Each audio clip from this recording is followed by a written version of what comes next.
내가 사랑하는 사람 한번 보도록 하겠습니다. 천재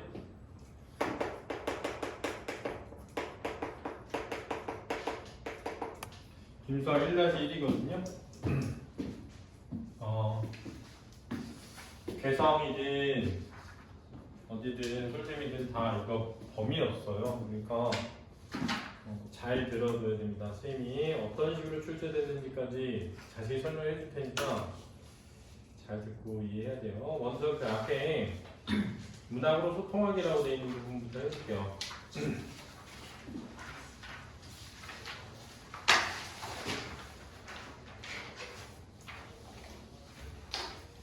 자, 생각 깨우기라고 되어 있는데 건물에 걸린 글 간판의 역할이 뭔지를 한번 말해보자 이렇게 되어 있고요. 글 간판 문구를 함께 보며 소통함으로써 사람들과 각자의 생각을 공유할 수 있다. 밑줄 그어볼까? 각자의 생각을 뭐 할 수 있다고? 공유할 수 있다. 이런 거 은근 나오면 애들 많이 틀립니다. 맞죠? 글판의 문구와 관련한 경험을 떠올리고 사람들과 그 경험을 나누면서 같은 대상을 보고도 생각하는 것이 서로 다른 걸 알 수 있다. 같은 대상을 보고도 생각하는 것이 서로 다를 수 있음을 알 수 있다. 이거 읽어볼까? 자, 첫 번째는 생각을 공유할 수 있고 두 번째는 그 공유하는 과정에 서로 생각이 다르구나 라는 걸 알 수도 있다는 거야.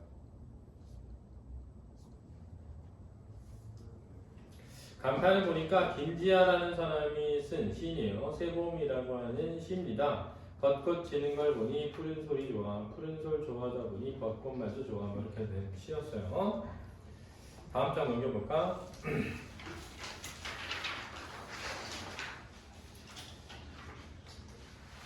자, 둘이 이런 얘기를 하고 있습니다. 넌 벚꽃과 푸른 솔 가운데 어느 게 좋아? 둘 다 그 나름대로 매력이 있는 것 같아. 뭐 이런 진짜 되나마나한 얘기를 하고 있는데요. 오른쪽에 있는 걸 잘 봐야 됩니다. 문 닫고 여기 앞에 지금 놓아놓은 거 있거든. 거기 앉아야 돼.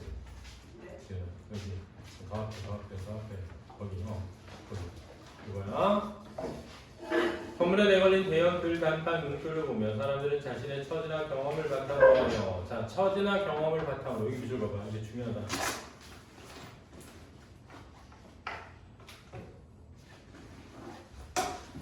다른 사람과 대화하며 서로 생각을 나누기도 한다. 문학 작품을 감상하는 것도 이와 마찬가지로 감상하는 사람의 처지나 경험에 따라 감상이 다를 수 있다. 그래서 처지나 경험에 따라 이거 중요한 말이야.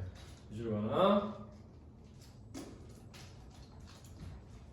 또한 작품을 둘러싼 다양한 맥락을 고려하여 적극적으로 감상 소통하면 작품을 더 깊이 있게 할 수 있다. 다양한 맥락을 고려하여 이주거봐 중요하다.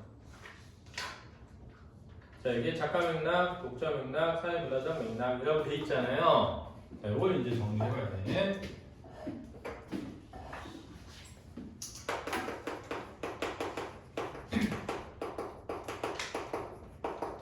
자, 이거 출제된 적이 있기 때문에 잘 정리해볼까요? 이해가 안 되면 질문을 꼭 해야 돼. 작품을 감상하는 방법은 크게 두 가지가 있어요. 하나는 뭐냐면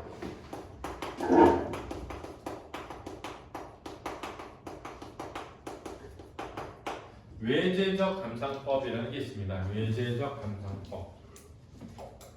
이 외제적 할 때 외가 바깥에, 작품 외부에 이런 뜻입니다. 그렇죠? 어떤 작품을 감상할 때 그 작품 외부의 것을 함께 고려한다. 이런 뜻입니다. 그런데 이 함께 고려하는 거에 크게 세 가지가 있다라고 해요. 하나는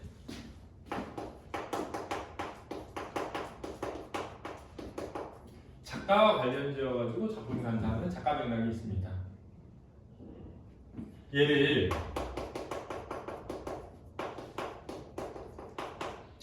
표현론적 감상법이라고 해요. 중요하다. 외워놔야 돼. 시험에 나와. 두 번째는 독자 맥락이라는 게 있습니다. 독자 맥락. 독자 맥락에 관련지어서 하는 것을 효용론이라고 하는 겁니다.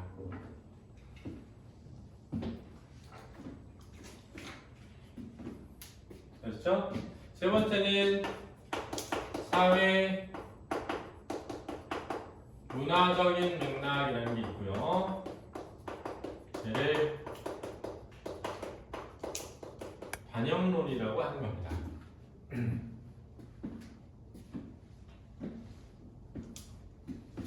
자, 이 외제적 감상법과 달리 작품 자체만을 감상하는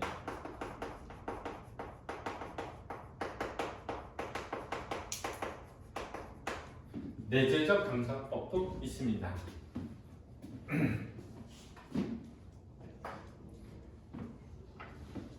자, 그럼 이제 선생님이 니네 개성이든 소유성이든 출제를 어떻게 했는지를 설명해 볼게. 문제를 이렇게 줘. 다음 보기와 관련된 감상법으로 이 작품을 감상한 것으로 적절한 것은 이렇게 된 거야. 됐지? 근데 보기에 이렇게 나와. 작품을 감상하는 방법에는 다양한 맥락을 활용해서 감상하는 방법과 작품 자체만을 가르는 방법이 있다. 이렇게 나와. 지금 내가 방금 설명한 것처럼. 근데 밑줄이 어딨냐? 내재적 감상법의 밑줄을 긋은 거야. 그렇지? 1번이 이렇게 나와. 이 시의 시인은 일제강점기에 태어나서 어쩌고 저쩌고 저쩌고. 그럼 뭐야? 예지. 그지? 이 시는 힘든 시기를 겪고 있는 고3 학생들에게. 그럼 뭐야? 예지. 3번은 이 시는 일제강점기 시대에. 그럼 예지. 근데 이렇게 나오고 4번에 이 시의 화자는 어려운 상황 속에서도 이러이러한 일을 의지적으로 해결하려고 하고 있어. 이렇게 나오는 거야. 그럼 답이 몇 번이야? 4번인 거야. 왜지? 화자는 시인이 아니기 때문에 화자는 시 안에 있는 존재여서 시만 보고 평가하는 거야. 그러니까 화자에 대한 얘기든 청자에 대한 얘기든, 그렇지? 표현 방법에 대한 얘기든 이런 것들은 전부 내재적 감상법에 해당한다는 걸 꼭 기억해 두세요. 알겠니? 얘를 어려운 말로는 존재론적 감상이라고 한다. 자, 개인적으로 선생님은 이번에 감상법과 관련된 문제 하나 나올 것 같아요. 만약에 나왔는데 맞았다 그러면 선생님한테 감사 인사를 하고, 안 나왔다 그러면 할 수 없고, 나왔는데 틀렸다 그러면 돼지는 거야. 왜냐면 봐, 지금 나 이해 못했다 손으로 봐. 어떻게 나오는지 알겠지? 보기를 주고 감상법에 대해 설명한 다음에 밑줄 하나 넣어서 이 감상법으로 감상한 걸 찾아라 이런단 말이야. 심지어 어떤 학교는 있잖아, 시에 대해서 잘못 그 감상한 건데 감상법은 맞아. 그게 답이었어. 그렇지? 그러니까 왜냐면 이 시를 올바르게 감상한 걸 찾으라고 한 게 아니라 밑줄을 그은 감상법으로 감상한 걸 찾으라고 했기 때문에. 심지어는 그렇게도 나온다. 그러니까 이게 작가 맥락인지 독자 맥락인지 시대 상황이나 문화적 맥락인지 작품 자체만 본 건지를 뭐 할 수 있어야 돼? 구별할 수 있어야 돼. 언더스탠드? 자, 이제 첫 번째고요. 선생님, 뭐 일제강점기 쓴 시나 이거랑 일제강점기 시대에 뭐 태어난 시인이 쓴 시가 이거랑 다른 거예요, 관점이? 그치. 만약에 이 시인은 일제강점기에 태어나서 작가 맥락이야. 그렇지? 이 시인은 일제강점기에 이러면 사회적, 사회 문화적 맥락이야. 그렇지? 작가 얘기가 들어가면 무조건 작가가 어떤 시대에 태어나서 이 사람이 이런 생각을 해서 이렇게 썼어. 작가 맥락이야. 그렇지? 이 시가 쓰여진 시기에 모더니즘 계열의 시들이 이러면 사회 문화적 맥락이야. 이해됐니? 알겠죠? 자, 그렇다. 이 쏟아내는 문학작품 다양한 맥락에서 감상하고 비평활동하는 문학소통의 추천으로 참여해 볼 수 있게 되는 겁니다. 그래서 밑에 참고자료 작품을 둘러싼 맥락, 작가 맥락은 작가의 뭐? 삶과 작품의 관계, 독자 맥락은 독자의 배경 지시나 경험 또는 깨달음과 작품의 관계, 사회문화적 맥락은 작품이 다루고 있거나 작품이 생산 수용되던 당시의 사회문화적 상황과 관계 이런 거다. 그러니까 예를 들면 물질 많은 뒤 시대를 살아가고 있는 우리에게 그건 독자적 맥락이야. 사회문화적 맥락이 아니야. 알았지? 일제강점기를 살았던 시인에게 그러면 작가적 맥락이야. 알았지? 조심해라. 알려줬어. 자, 넘겨서 내가 사랑하는 사람을 한번 보겠습니다.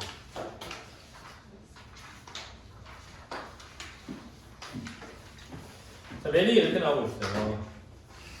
자, 요거 하기 전에 내가 사랑하는 사람 다음 페이지에 있는 개관 잠깐 보세요. 갈래가 뭐래? 이 시에 갈래는 뭐지? 자유시, 서정시라고 돼 있는데 우리는 겨울방학 때 배웠잖아. 이걸 무슨 갈래라 하지? 그렇지. 이거 무슨 갈래다? 왜 이 시를 서정 갈래라고 하지 얘들아?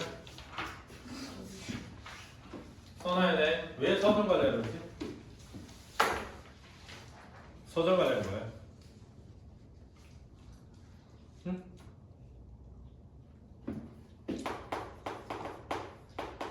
내용이 뭘 표현해서? 정서를 표현하기 때문에. 그렇지? 됐니? 그래서 정서를 거꾸로 말하면 뭐가 돼? 서정. 그래서 서정 갈래라고 해. 정서가 뭐니? 생각과 뭐? 감정이 되니까. 그렇지? 됐니? 자, 일단 첫 번째. 서정 갈래란 내용이 뭐여서? 정서를 표현하기 때문에 서정 갈래다. 정서가 뭐니? 생각과 감정이다. 됐니? 여기까지 됐니? 자, 원래는 이 정이라는 건 감정이고 서라는 건 펼쳐지다 이런 뜻이야 원래. 그래서 감정이 펼쳐지다 이게 정서야 원래는. 근데 감정뿐만 아니라 뭐도 된다고? 생각도 되거든. 그래서 정서에는 생각도 포함되어 있다는 걸 이해해. 왜냐면 수능에 그렇게 출제돼서 그런 거야. 정서가 드러나고 있다 했는데 감정은 안 나왔어. 생각만 나왔어. 근데 맞는 게 됐단 말이야. 여기까지 이해되니? 근데 요즘에 문학 교과서나 자습서나 선생님들은 서정안에는 시인의 또는 화자의 정서와 생각 이렇게 말하는 경우가 많다. 그렇지? 그래서 그런 거야. 형식은 두 가지. 뭐니? 중요한 형식. 서정관의 형식 두 가지. 반드시 뭐가 있어야 돼? 시가 되려면. 아니, 그 구성 요소고 뭐니? 형식적 특징. 시. 딱 보자마자 시라는 걸 어떻게 하지? 운율이 있어야 돼. 두 번째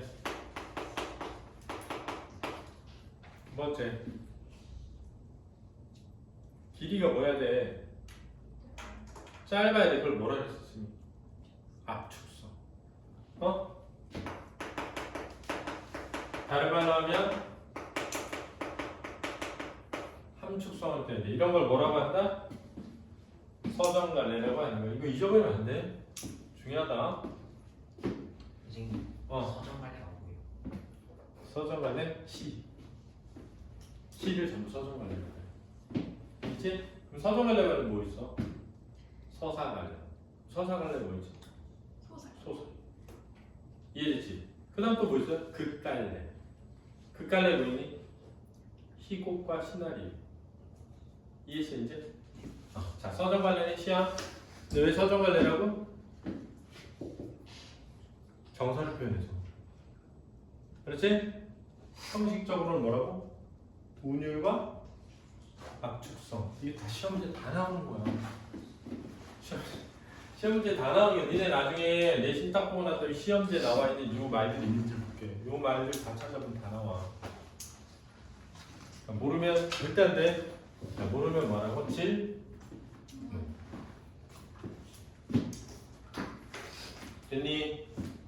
됐니? 그 다음 이제 잘 들어봐. 근데 이 서정관에는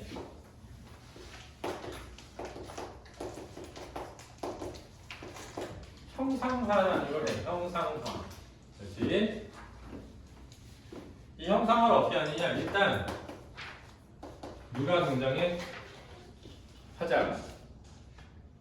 그렇지? 자, 두 번째 화자가 처음 뭐가 나와? 상황이 나오는 거야. 그렇지? 상황은 세 가지 중에 하나다. 뭐였지? 현실, 성찰, 관찰. 그니 그리고 그 상황에 대한 뭐? 반응이 나온다.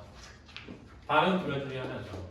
하나는 뭐니? 정, 서. 하나는 태, 도가 되겠죠.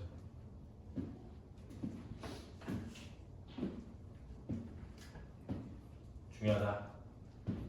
중요하다. 그 다음에 시는 청자가 나올 수도 있고 나오지 않을 수도 있다. 그렇지? 다음 시는 심상. 다른 말로 하면 뭐라 그래 이걸? 이미지를 활용해서 형상화하는 거야. 그렇지? 그 다음 시는 무슨 방법? 표현 방법을 통해서 형성한다. 그렇지? 이 표현 방법의 대표적인 것 중에 하나가 비유와 뭐니? 상징이다. 근데 비유법 말고 변화법, 강조법 등도 있는데 지금 개성에서 프린트로 설명하고 있는 게 이 부분이야. 표현 방법과 관련된 걸 프린트로 설명하고 있다는 거. 내가 딱 들어보면 알아. 그럼 이걸 설명하면서 다양한 작품들이 막 나올 거야. 근데 엄청 많이 나올 거야. 그 엄청 많이 나오는 거에다가 외부 지문까지 나오니까 졸라 어려워지는 거야. 그렇지? 알았지? 얘를 모르면 못 풀게 나온다는 거야. 못 풀게. 그래서 우리가 씨 구성 요소와 그 구성 요소들 간의 유기적 관계를 통해 작품의 의미를 감상한다. 이러거든. 자, C의 구성 요소. 첫 번째 뭐 화자. 그리고 두 번째 뭐 상황. 세 번째 뭐 그 상황에 대한 반응. 그리고 심상과 이미지. 그리고 표현 방법. 그리고 운, 율과 함축적 의미 등을 통해서 드러내는 거야. 이게 구성 요소야. 자, 구성 요소를 시험 문제에 낸다. 그래서 우리 겨울방학 때 교재 보면 출제 구성 요소 이렇게 나와 있다. 쌤이 그냥 구성 요소를 말한 게 아니라 이게 교과서에 실은 개념이야. 자, 일단 갈래에 대해서 먼저 설명해봤어요. 그다음에 갈래 무슨 갈래라고? 서정 갈래라. 됐죠? 자, 빼봐. 봐봐. 네, 서정 갈래 중에 무슨 시래? 자유시래. 그럼 자유시가 아닌 건 뭐지? 자유시가 아닌 게 뭐야? 와, 니네 어떻게 하려고 그래? 야, 자유시가 아닌 걸 정형시라고 하는 거야. 누가라도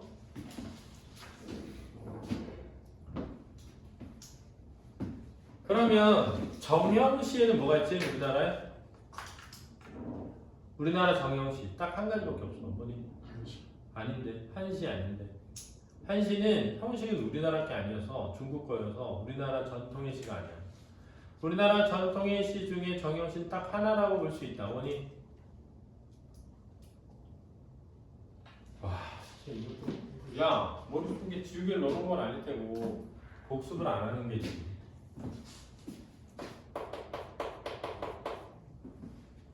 시조야, 시조. 왜냐하면 시조는 무조건 몇 줄로 쓰게 정해져 있어? 세 줄로. 그걸 초장, 등장, 종장이라고 한다. 두 번째, 시조는 무조건 몇 글자로 쓰게 돼 있어? 45자 내외로. 하라니 6개의 구를 맞추어서. 그리고 마지막 줄의 첫 번째 글자를 무조건 몇 글자로 쓰게 돼 있어? 3글자. 이게 정해져 있어. 미리 형식이 정해져 있는 시를 뭐라고 한다? 정형시라고. 그러지 않은 모든 시는 자유시다. 그래서 있잖아. 니네가 뭘 알아야 되냐면 우리나라에서 엄밀한 의미에서 정형시는 딱 하나야. 뭐니? 시, 좁니다. 그러니까 시조가 아닌 나머지들은 다 무슨 시라고 할 수 있다? 자유시다. 야, 자유시라는 걸 외우지 말고 자유시가 뭔지를 알아야 돼. 알았지? 자, 두 번째 이 시는 무슨 시래? 서정시래. 그치? 왜? 야, 이게 뭐래서 서정이 거꾸로 하면 정서를 표현해. 정서가 뭔데? 생각과 감정. 됐니? 그러면 서정시가 아닌 거에 뭐 있어? 말해봐. 서사시. 그렇지. 그럼 서사시는 뭐야?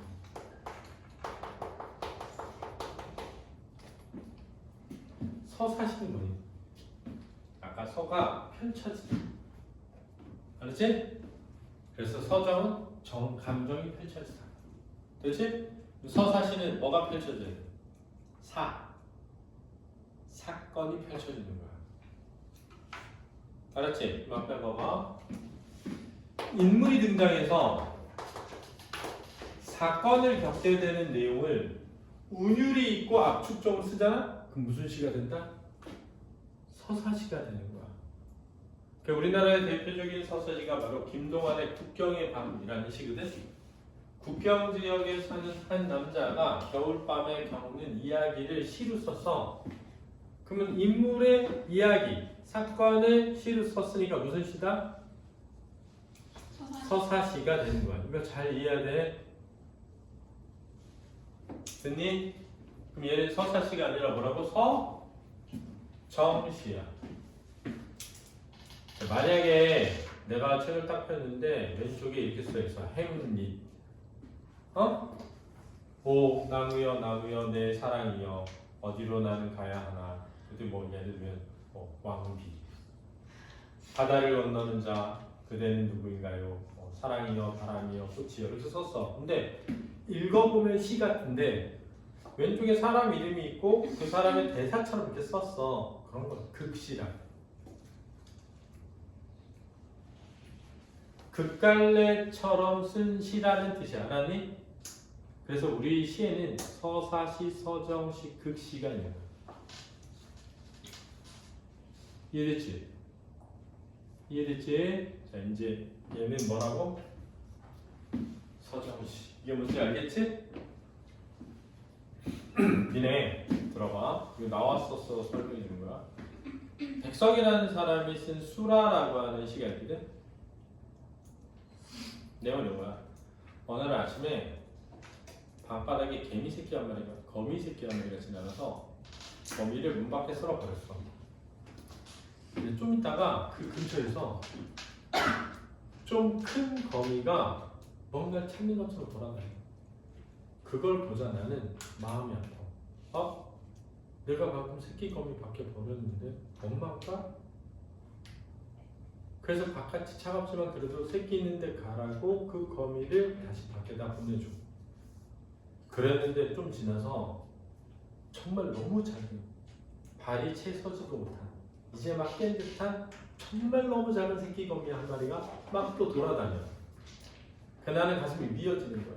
왜? 내가 방금 얘 엄마를 어떻게 했어? 밖에 보내버렸는데 라고 한단 말이야. 그래서 부드러운 종이를 들고 거미를 여기에 올라오라고 니네 엄마한테 보내주라고 했는데 얘가 날 무서운 거 다 하나. 그래서 나는 가슴이 미어져. 이런 내용이야. 근데 백석이 무슨 강점기였지? 일제강점기는 수탈로 인해서 경제적인 파탄을 겪게 된 가족들이 뿔뿔이 뭐여져? 흩어져서 유랑을 살았잖니. 그러니까 그 거미의 이야기를 통해 자신을 무슨 시하는 거야? 동일시한 시란 말이야. 근데 거기에 특징이 뭐냐? 서사적이야. 왜지? 인물이 어떤 사건을 겪은 내용이 시로 써져 있잖아. 근데 완전히 그렇지 않으니까 서사시라고 하진 않지만 특징이 무슨 적이다? 근데 그게 시험에 나왔다고. 그러니까 이해를 해둬야 돼. 서사적이라는 게 뭔지를 알아야 돼. 알았니? 서사가 뭐라고? 사건이 순서를 가지고 펼쳐지는 거. 알았니? 됐지? 자, 그 다음 봐봐. 이 시의 성격은 고백적이래. 그럼 니네 어떤 시가 고백적이지?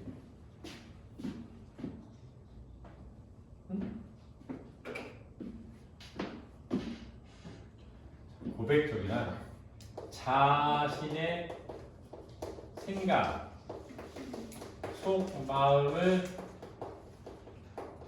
표현할 때 우리는 그걸 고백적이라고 한다는 걸 알아둬라. 자신의 생각이나 속 마음을 표현할 때 우리는 그걸 뭐라고 한다? 고백적이라고 하는 거야. 두 번째, 이 시는 무슨 적이래? 와, 여기 이제 봐봐. 요거 있지? 요거야. 상징의 정의가 뭐니? 잘 봐. 상징이란 외워야 돼. 어떤 대상을 다른 대상으로 표현하는 걸 상징이라고 하는 거야. 개념 꼭 알아둬야 돼.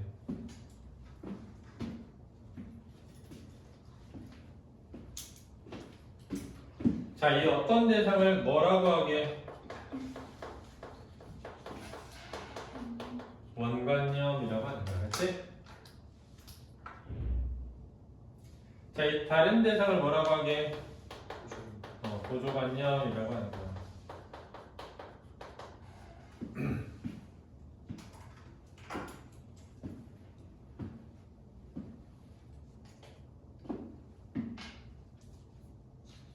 따라서 잘 봐. 이 다른 대상, 즉 보조관념이 이 다른 대상의 함축적 의미가 뭐다? 바로 원관념이 되는 거야. 그렇지? 무슨 말이냐면 님은 같습니다. 사랑하는 나의 님은 같습니다. 라고 할 때 님이 조국을 상징하는데 그럼 님이라는 거의 함축적 의미가 뭐가 되는 거야? 조국이 되는 거야. 이해됐니? 이거 꼭 기억해둬. 그럼 얘도 어떤 대상이 뭘 지니고 있다? 함축적 의미를 지니고 있는 거야. 그 함축적 의미를 지니고 있는 게 상징이야. 그러니 어떤 시어가 함축적 의미를 지니고 있을 때 그걸 뭐라고 한다? 상징이라고 한다. 꼭 기억해놔. 그 다음 성찰적이래. 성찰적이 뭐니? 자신을 뭐해고? 돌아보는 거야. 여기서 돌아본다는 말의 의미가 뭐게? 자신을 돌아본다 할 때 돌아보는 게 뭐니? 생각해보는 거야.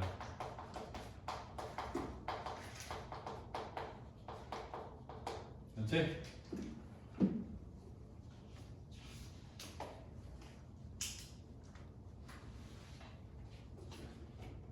근데 요 성찰적이라는 말이 시적 상황에 있는 거야. 알았니? 요거야.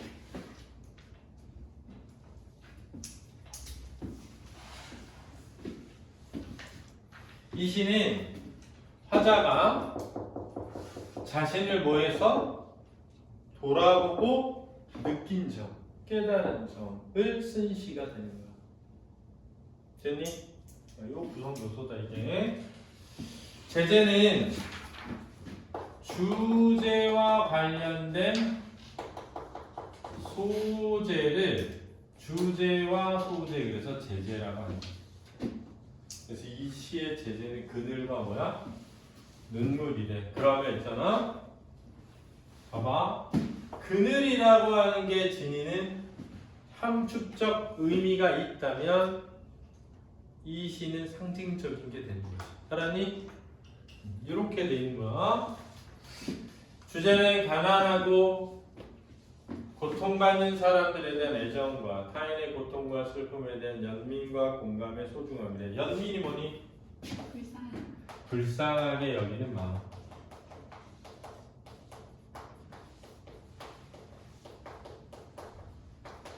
자, 유사한 문장 구조를 반복하여. 얘들아, 반복은 몇 번만 나오면 된다?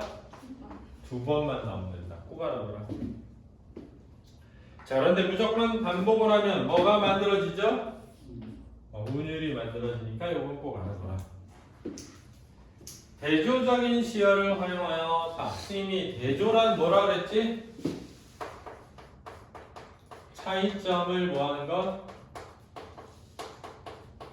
부각하는 걸 대조라고 합니다. 드러나게 하는 것.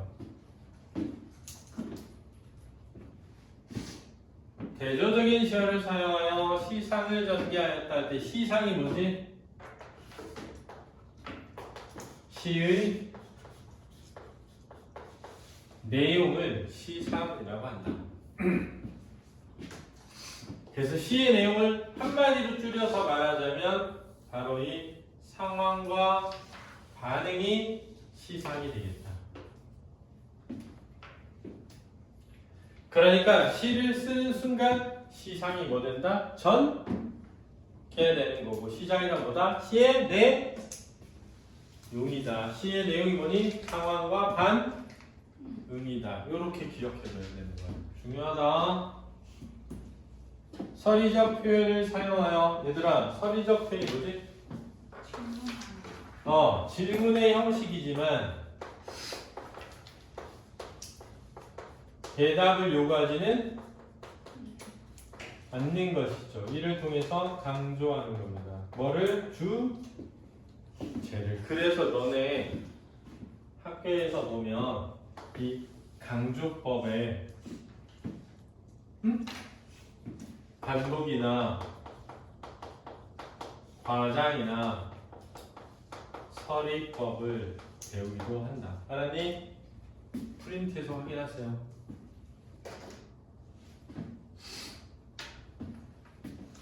자, 빨리 적어라.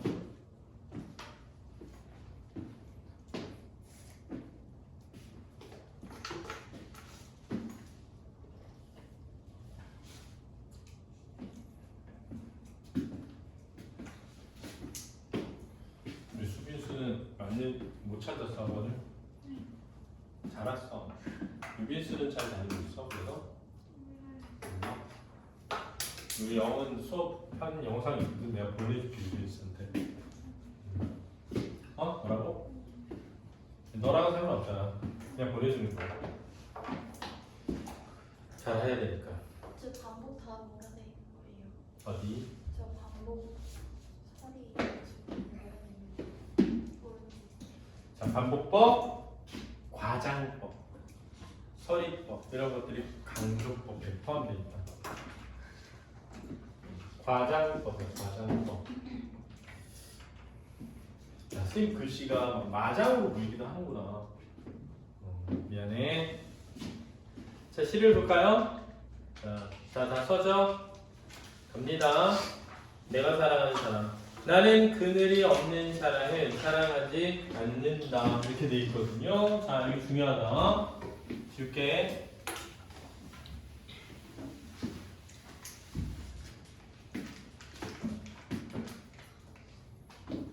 자, 나는 여기 중요하다. 왜? 자, 이게 뭐야? 1인칭 뭐? 드러난 화자라는 게 되게 중요하다. 사랑하지 않는다 이런 거잖아. 않는다. 자, 이 않는다는 두 가지야. 평서형이고 부정문입니다.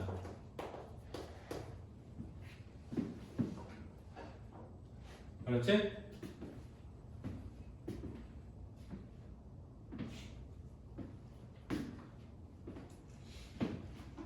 이 부정문이 일반적으로 단호한 어조를 지닌다. 그렇지? 단정적인 어조를 지닌다. 그래서 단호함, 단정적인 어조를 준다. 이거 시험에 나왔어. 그 다음 그늘이 없는 사람을 그랬어.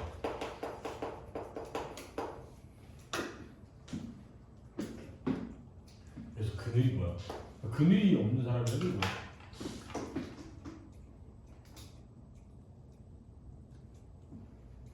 시련이나 뭐 아픔을 뭐 한다고? 상징한다고. 자, 상징한다는 말은 뭐라고?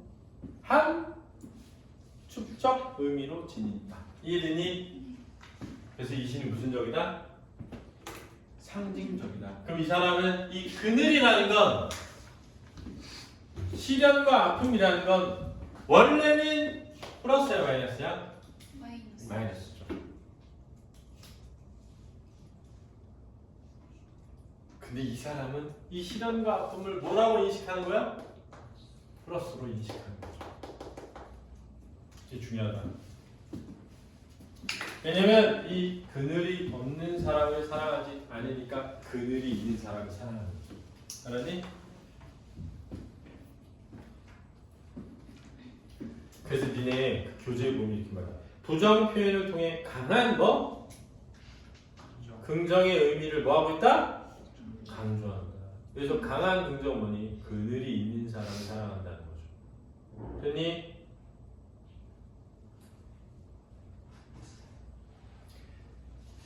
나는 그늘을 사랑하지 않는 사람을 사랑하지 않는다. 자,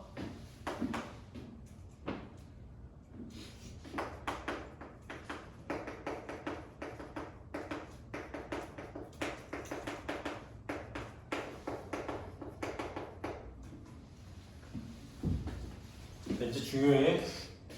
그럼 여기서 그늘이 없는 사람은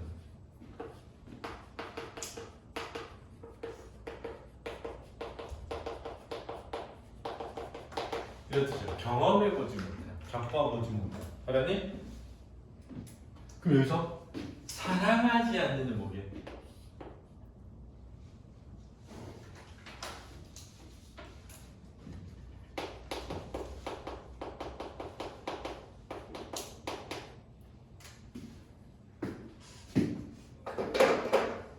자, 아픔을 겪은 사람들을 외면하는 사람을 사랑하지 않는다. 그렇지? 두 가지, 이 두 가지. 하나는 시련을 겪어보지 않은 사람을 난 사랑하지 않아. 시련을 겪은 사람들을 외면하는 사람들을 난 사랑하지 않아. 이거지. 난 아픔을 가진 사람들을 사랑해. 그리고 아픔을 가진 사람들을 사랑할 줄 아는 사람을 사랑해. 이 뜻이야. 이해됐니? 그늘이 없는 사람이 있고 그늘을 사랑하지 않는 사람이 있는 거야. 알았지? 그러니까 여기서 그늘이 없는 사람은 시련을 겪어보지 않은 사람. 그늘을 사랑하지 않는 사람은 그 시련을 겪는 사람들을 외면하는 사람. 근데 그 시련을 외면하는 거예요. 시련을 안 겪어본 사람을 뭐 외면하는 거예요. 근데 이제 이거죠.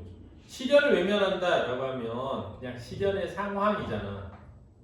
그렇지? 그거보다는 시련을 겪은 뭐 사람들, 아픔을 겪은 사람들. 그러니까 아픔을 외면한다는 건 아픔을 겪는 상황을 외면한다는 게 아니라 아픔을 겪고 있는 사람들. 그렇지? 사랑하지 않는다. 자, 여기서 중요한 건 않는다가 뭐 되고 있어? 반복되고 있다. 반복은 뭘 만들어? 운율과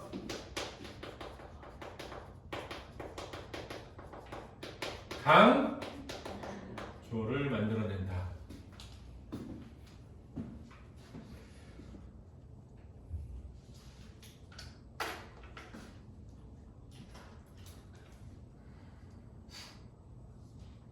나는 한 그루 나무의 그늘이 된 사람을 사랑한다. 자,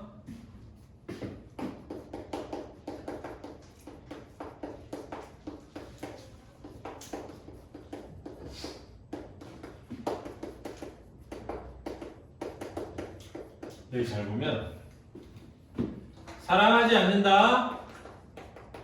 사랑하지 않는다. 여기는 뭐야? 사랑한다로 반복되다가 뭘 줬어? 변주를 준 거야. 됐니?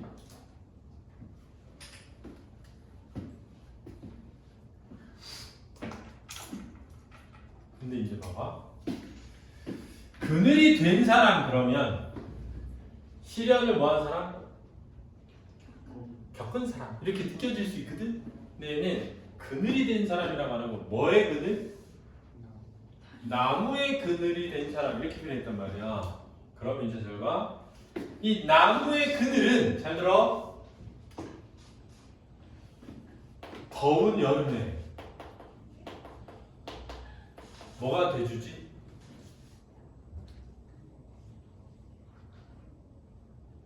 더위를 피할 수 있는 뭐가 되죠? 식처가 되잖아. 일반적으로 그지? 어? 쉴 곳이 돼주잖아. 그러니까 얘는 위로와 뭐? 위 안을 할 줄 아는 사람 이렇게 이해하는 게 적절한 문장이지. 그래서 그 밑에 다른 사람의 시련과 아픔을 못 웃고 뭐 할 줄 아는 사람? 위로할 줄 아는 사람이라고 해석한다는 거야. 됐니? 자, 여기 섬세하게 이해해야 돼. 그늘이 없는 사람 뭐라고? 시련과 아픔을 겪어보지 않은 사람, 그늘을 사랑하지 않는 사람, 그런 시련이나 아픔을 겪은 사람들을 뭐하는 사람? 외면하는 사람. 그럼 나는 나무의 그늘이 되는 사람 뭐라고? 나무의 그늘이 되는 사람, 다른 사람에게 그 아픔과 시련을 겪은 사람들에게 뭐 할 수 있는 사람? 위로가 될 수 있는 사람을 나는 뭐한다? 사랑한다 이거죠. 됐니? 햇빛도 그늘이 있어야 맑고 눈이 부시다. 자, 햇빛도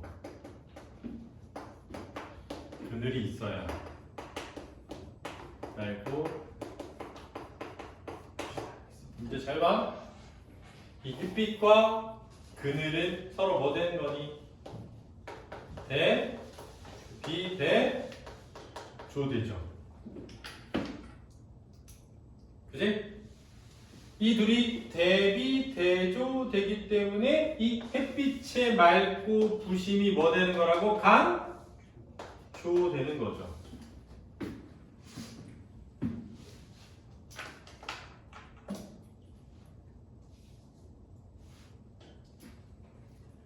자, 이거 개성고 작년 시험 문제야. 내가 말해볼게. 다음 중 적절하지 않은 것은 해놓고 이렇게 물었어. 기억이 나무 그늘이야. 나무 그늘. OS 해봐. 뭐라고 말했냐? 햇빛을 긍정적 대상으로 인식하게 만드는 조건. 오니 X니. 자, 그늘. 햇빛을 긍정적 대상으로 인식하게 만드는 조건. 오니 X니. 맞지? 왜? 그늘이 있기 때문에 햇빛을 맑고 뭐한 것으로? 부신 것으로 인식하게 되잖아. 그럼 맑고 부신 거는 부정이야, 긍정이야? 긍정적으로 인식하게 하는 조건이죠.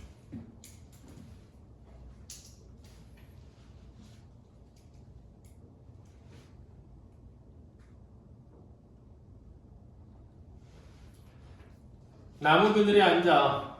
자, 화자의 공간이야, 시적 공간. 나뭇잎 사이로 반짝이는 햇살을 바라보면 세상엔 그 얼마나 아름다운가. 무슨 법? 서리법. 자, 서리법은 강조하는데 뭘 강조하는지가 중요해요. 뭘 강조하니? 세상이 아름답다고 강조하는 거야? 그늘의 긍정적 의미를 강조한다. 이게 중요해요.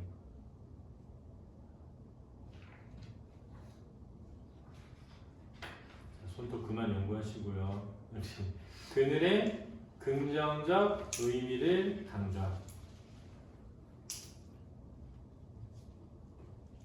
나는 눈물이 없는 사람을 사랑하지 않는다. 자, 그럼 있잖아. 여기에서 나는 뭐가 없는 사람을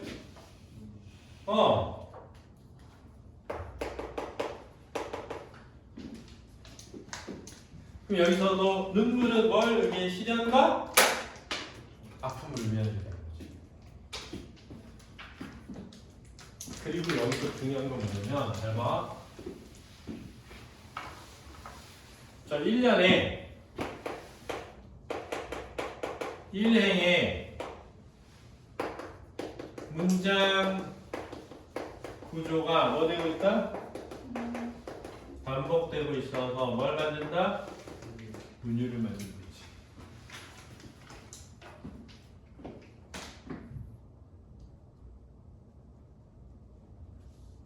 나는 눈물을 사랑하지 않는 사람을 사랑하지 않는다. 그래서 눈물을 사랑하지 않는 사람이란 뭐라고?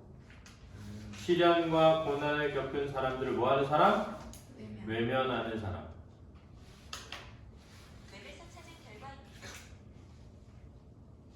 누구? 뒷광. 나는 한 방울의 눈물이 될 줄 아는 사람을 사랑한다. 근데 눈물이 된 사람 뭐니? 다른 사람의 슬픔이나 고통에 뭐하는 사람? 공감할 줄 아는 사람. 이게 인지 중요해요.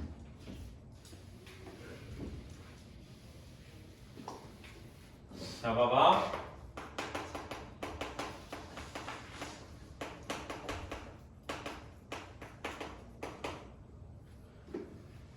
이 한 방울의 눈물이 된 뭐 할 줄 아는 사람? 나무의 그늘이 된 위로 할 줄 아는 사람. 알았니?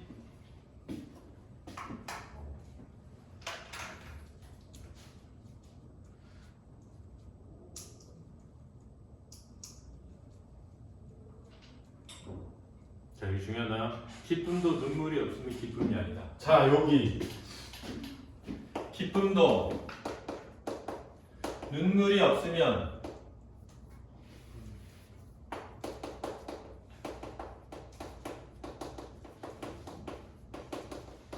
기쁨이 아니다. 자, 요거 무슨적 표현이니? 자, 원래 눈물은 슬픈 거지. 슬픔이 없으면 기쁨이 아니지. 그럼 기쁨은 원래 슬픈 게 아닌 거여야 되잖아. 네. 근데 슬픔이 있어야 기쁨이다 이거잖아. 네. 그러니까 무슨적 표현?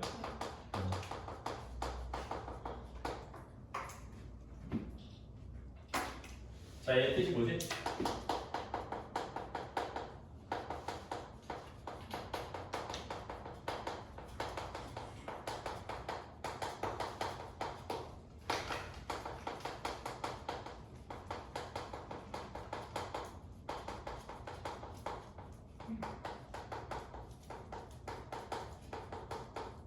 이 말 다 알아둬야 돼. 표현과 표현이 모순된 걸 역설이라고 하는데, 역설을 다른 말로 모순된 표현 속에 진리가 담겨 있다라고 하는 거야. 모순된 표현 속에 진리가 담겨 있다 이렇게 말하는 거야.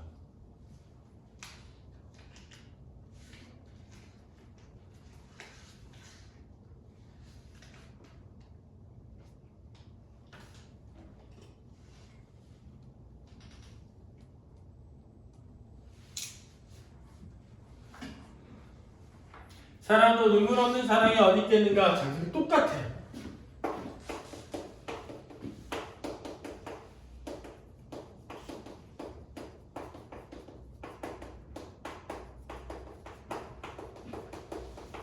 자, 어디 있겠는가? 무슨 법? 서류. 있다 없다? 없다. 이렇게 강조하는 거 그렇지? 그러면 눈물이 없는 사랑은 없다. 그러니까 눈물이 없는 사랑은 없다는 무슨 적 표현?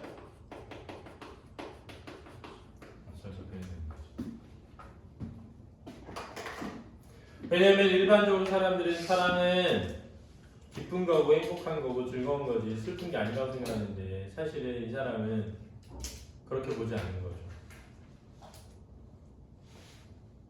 자, 다시 잘 봐. 무슨 뜻인지 말해줄게.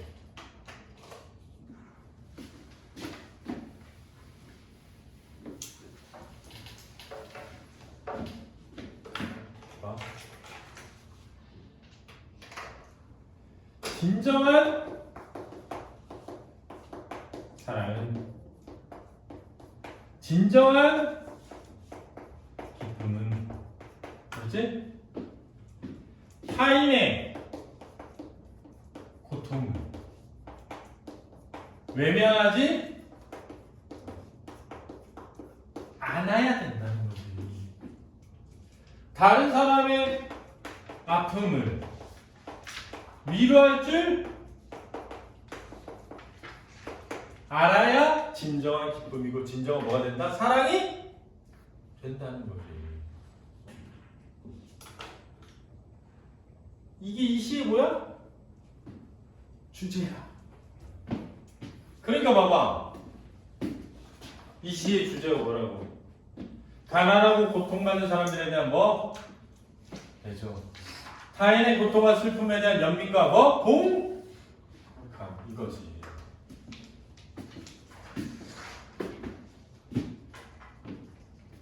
대단히 윤이나 모르는 것 같은데 지금 이해하고 있어 윤이나? 네. 도훈이는 야 모르면 진짜 질문해야 돼. 이건 그냥 무조건 내신에 나오기 때문에 이대로 나와.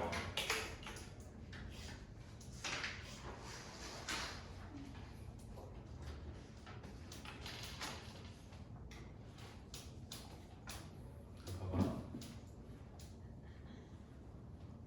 이게 첫 번째 문제였어. 유사한 통사 구조의 반복을 통해 시적 분위기를 고조한다. 맞니?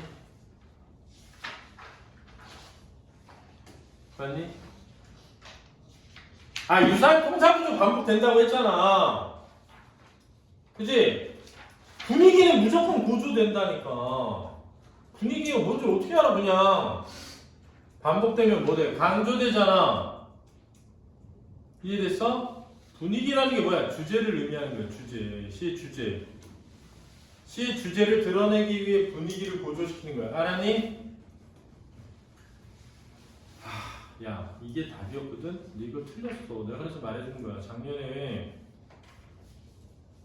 이 기출문제 낸 학생이 이거 틀렸다니까. 이걸 못 찾아가지고 이거 유사한 통사구조 반복을 통해 시적 분위기 고조하고 있다. 이거 몰라가지고 틀렸다니까. 이거 말이 되냐고. 근데 얘가 뭐라 했는지 아니? 더 웃긴 건 특정 청자에게 말을 건네는 방식을 사용해 친밀감을 나타낸다. 이거랬어. 이게 특정 청자가 어디 있어? 특정 청자가 나려면 2인칭 대명사 나와야 되지 않니? 그지? 너, 너희, 그대, 당신, 자네, 귀야. 또는 누구야, 무엇아. 그지? 그러니까 기본 개념을 모르면 절대 안 되는 거야. 알았지? 다 알아들었다고 해놓고 나중에 모르면 안 돼. 내가 그래서 이거 틀린 애 진짜 걔 박살내서 내보냈어. 진짜 펑펑 울고 나갔어. 왜냐면 내가 시험 끝나고 나면 시험지 다 가져오게 해가지고 한 문제 한 문제 다 보거든. 그럼 너네 같으면 내가 이걸 보고 무슨 생각했어? 야 이렇게 가르쳐줬는데 이렇게 풀어오면 내가 개빡치잖아.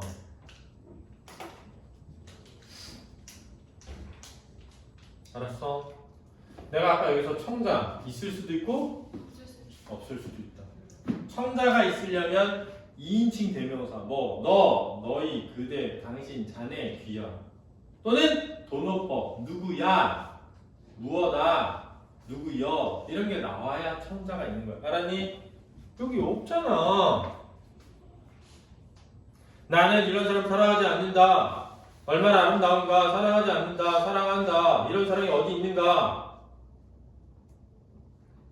누구한테 말을 해 이게? 너는 어떻게 생각하니? 이렇게 없잖아.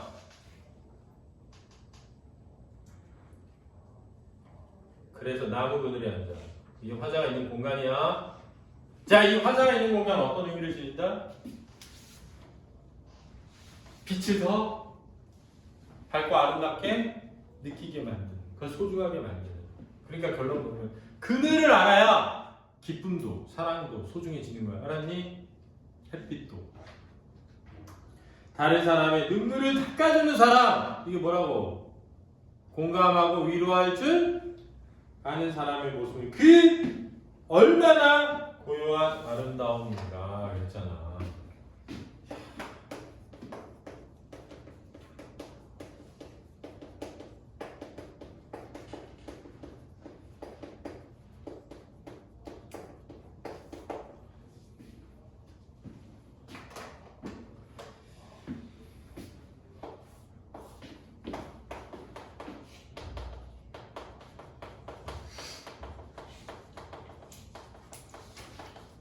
중요하다.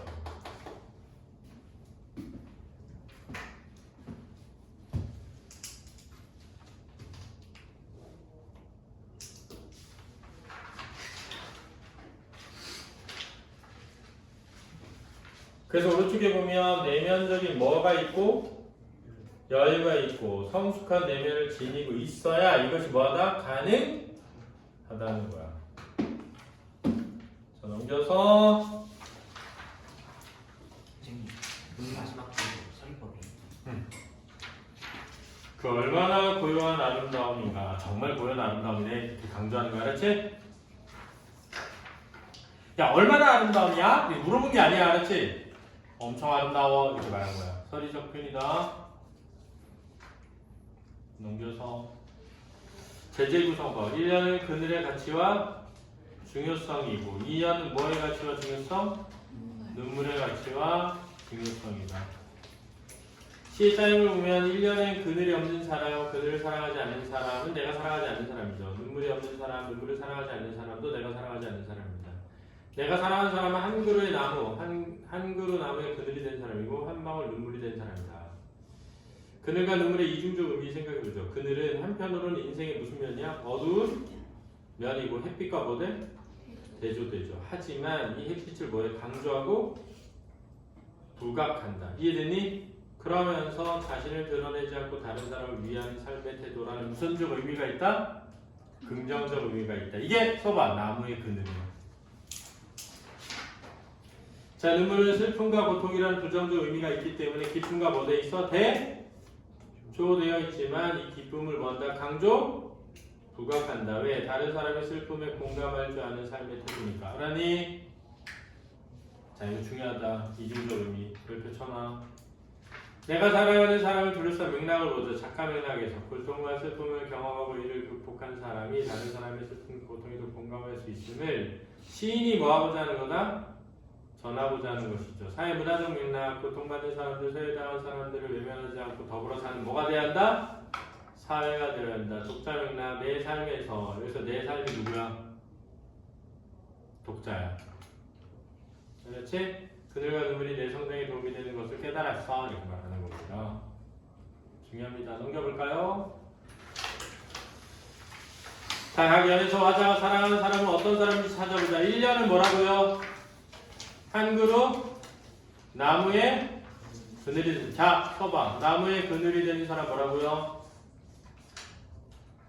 위로와 위안을 주는 사람.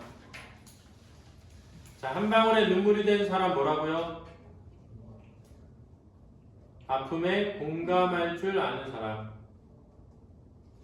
자, 2번 보죠. 그늘이 없는 사람, 눈물이 없는 사람은 뭘까요? 슬픔이나 고난을 겪어보지 않은 사람.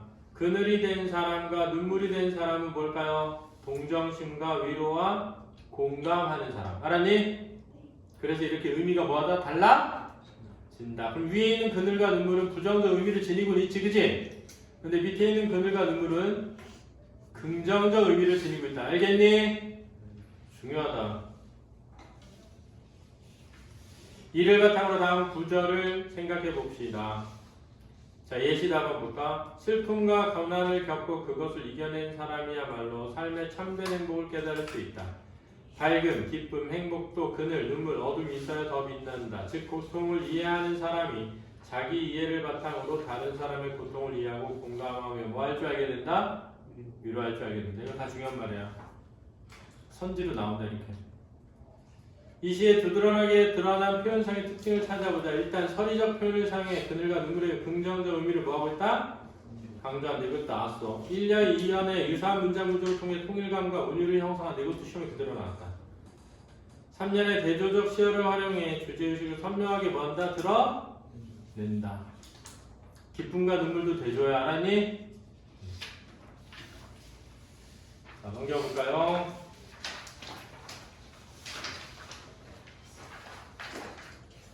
다음은 시인을 인터뷰한 내용의 일부인데요. 인생은 고통입니다. 인간은 고통이라는 바다에 살며 목말라 하는 물고기라고 할 수 있죠.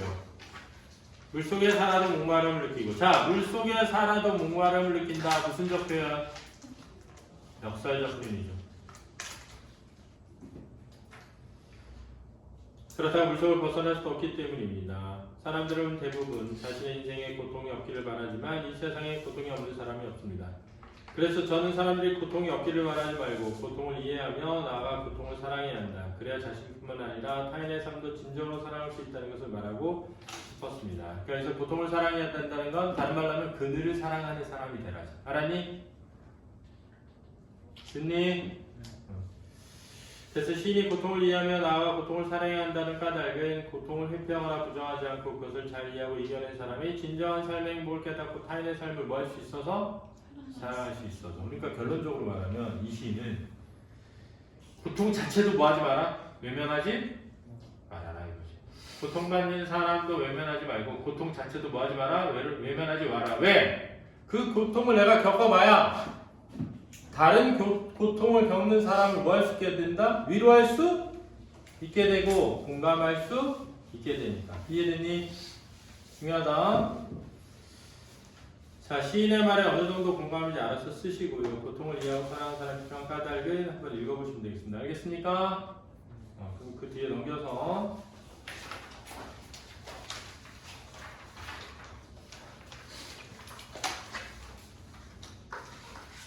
대중가요의 시가 말고요. 유나의 사건의 지편서 말고 나 있죠. 여기 시험에 나왔었습니다. 그래서 나 해보겠습니다. 알겠죠?